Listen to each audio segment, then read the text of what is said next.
That's interesting because, that you can see an event on the sun, and presumably with great delay, you can see it in the outer, very, very outer solar system, if you can even call it that at that point. So what is the delay like? In other words, you see the sun shoot off a flare, and how long does it take for Voyager to actually see that far out? It can take many years for that event to reach the Voyagers. To kind of give you an idea of how far away they are, at the speed of light, it takes a signal, almost a light day, 22 and a half hours to reach all the way from the Earth out to Voyager. And so that's traveling at the speed of light. And so, of course, it takes these events from the sun that are traveling much more slowly, a longer time to reach out to each Voyager. So, in a sense, the events from the sun that we're seeing with Voyager 1 or with Voyager 2 are actually events in the past from the sun that we have seen propagate outward and into interstellar space.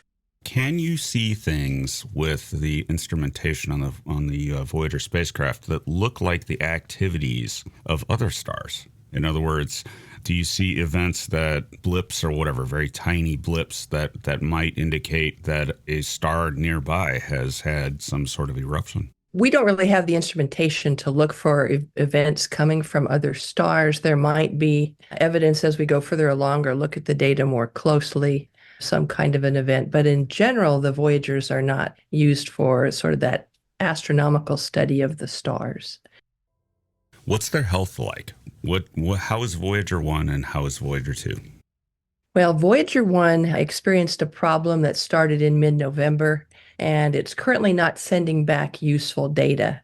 We get data back just about every day from each Voyager spacecraft, and we looked this day in November, and we could see the carrier or the tone, the signal coming from the spacecraft, and it was sending back basically some random pattern of zeros and ones, but not what we'd call useful telemetry or science data or engineering data.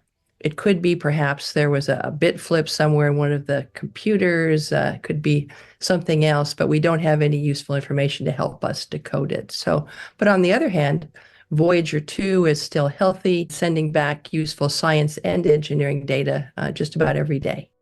What instruments are you still using on these spacecraft?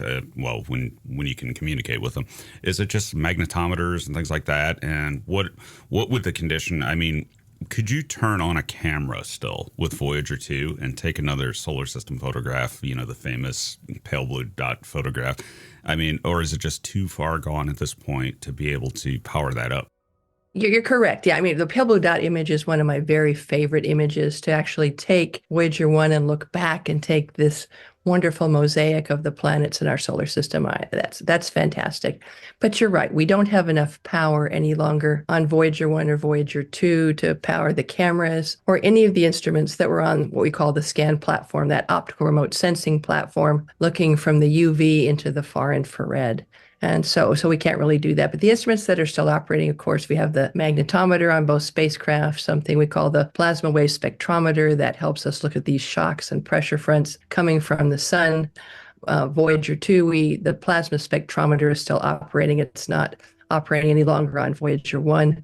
We also have a cosmic ray spectrometer that helps us measure the energy and abundance and composition of the cosmic rays. And we found that Heliopause is really a boundary that's protecting us from a significant fraction of those really highly energetic cosmic ray particles, mostly particles of helium and hydrogen atoms that have been accelerated.